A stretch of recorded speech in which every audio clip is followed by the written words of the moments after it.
আমি বাগান গাছ লাগানোর জন্য মনে করেন যে হাতের সাথে কাঁচি বাঁধিতেছি। দেখেন আমি বাগান গাছের জন্য প্রথমে সাফ করতেছি। দেখেন সাফ করার পরে আমি মনে করেন দুই পাশে কোদাল দিয়ে মনে করেন গর্ত করতেছি।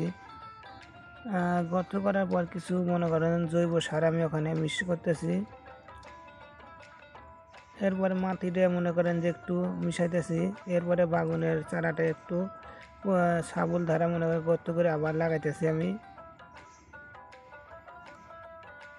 আমি একটু পানি দিয়েছি, পানি দেওয়ার পরে দুই পাশে নেবে দিয়েছি, নেবে দেওয়ার পরে আবার 1 মাস পরে আবার পরিচর্যা করতেছি, একটু সাফ করে দিচ্ছি দুই পাশ থেকে ময়লা টয়লা আবর্জনা।